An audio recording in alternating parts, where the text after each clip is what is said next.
Tu veux apprendre à créer ça, ça ou ça? Tu es au bon endroit.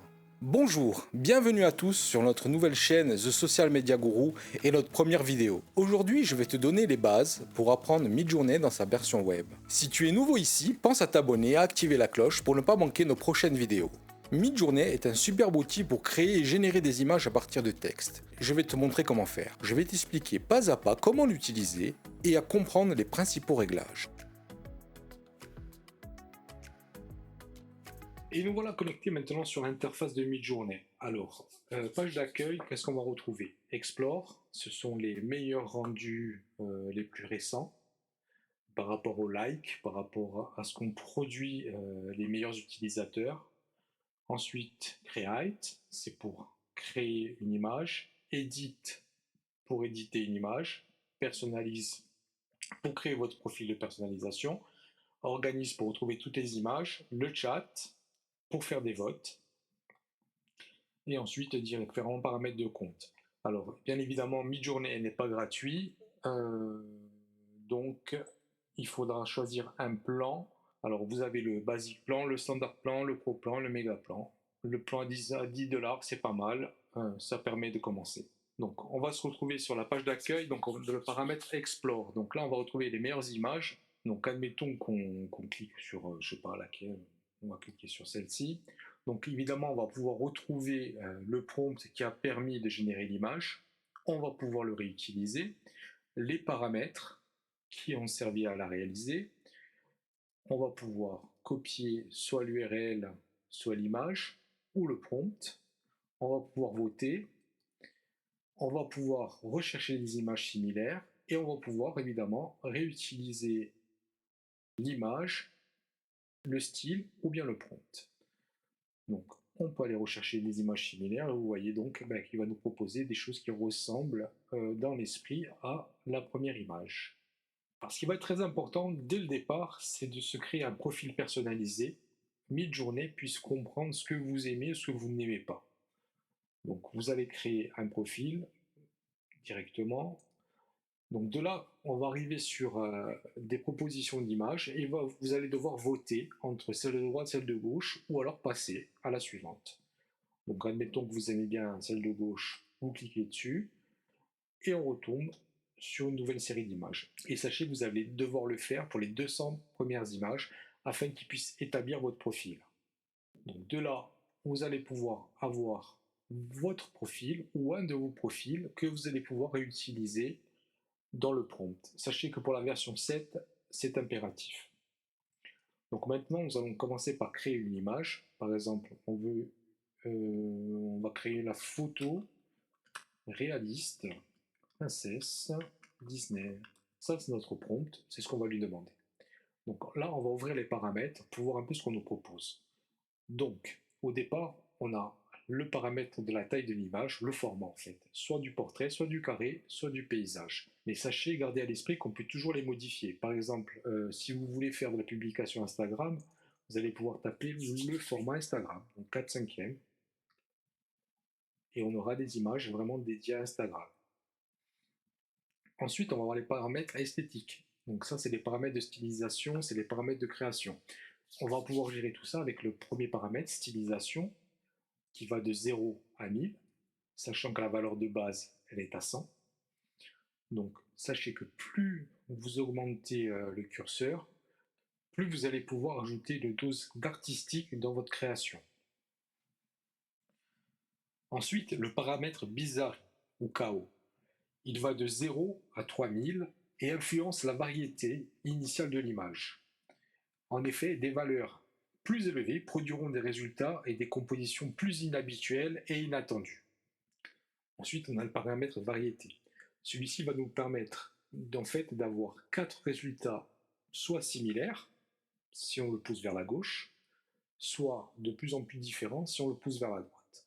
Ensuite, on a le paramètre de modèle. Donc, on a évidemment le mode. On a le mode standard. Midjourney va pouvoir gérer lui-même le prompt. Soit on va lui demander vraiment d'utiliser ce qu'on a écrit, à savoir avec le paramètre. Ensuite, on a la version, donc standard ou brouillon.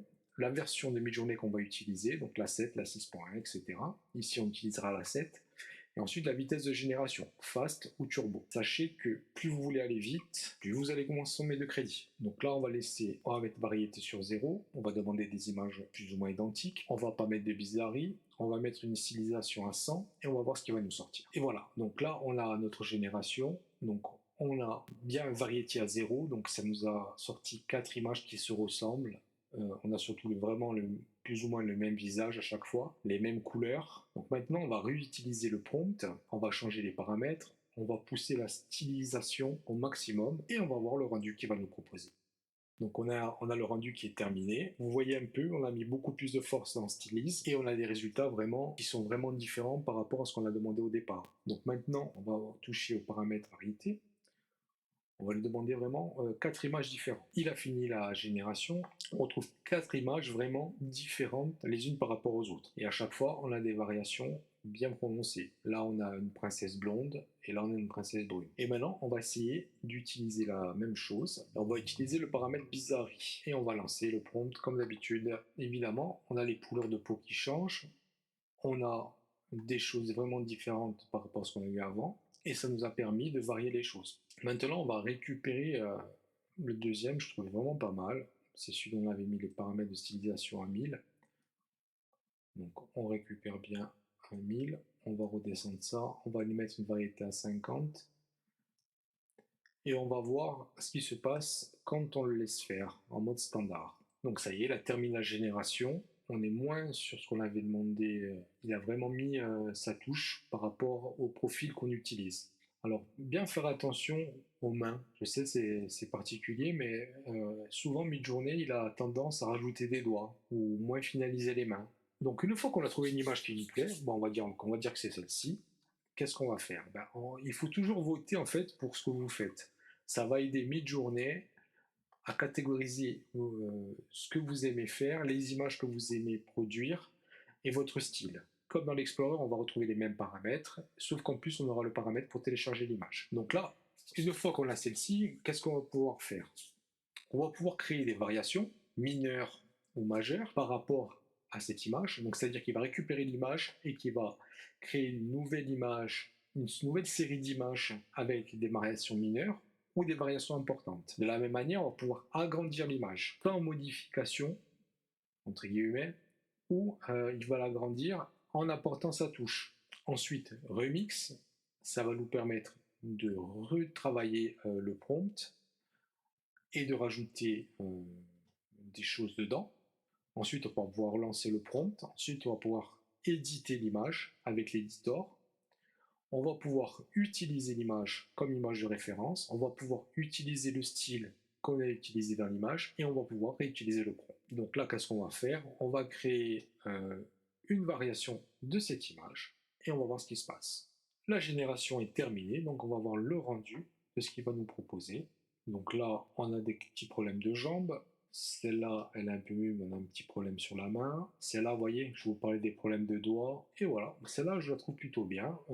Elle est cohérente avec ce qu'on a demandé. Donc, on va lui mettre un petit like. Gardez à l'esprit que plus vous lui en dites, mieux c'est. Par exemple, vous voudriez faire de l'inspiration pour de la photo que vous devez réaliser. Admettons que vous vouliez le portrait d'une femme brune aux yeux bleus. Vous avez un Nikon Z5 et un objectif 85 mm et vous voulez utiliser l'ouverture 1.8 et vous voulez appliquer un style de pellicule, admettons un portrait 400 et on va lancer. La génération est terminée, évidemment, donc on va voir en grand ce que ça nous donne et le résultat est vraiment plutôt pas mal.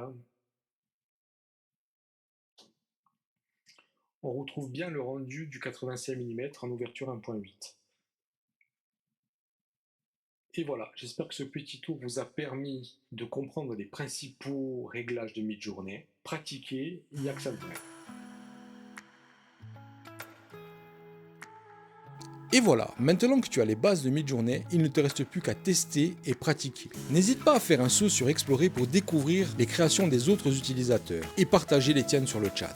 Si cette vidéo t'a plu, je t'invite à liker, à la commenter et à la partager. Et surtout, n'oublie pas de t'abonner. Et je te dis à très bientôt sur notre chaîne. Ciao ciao, bisous.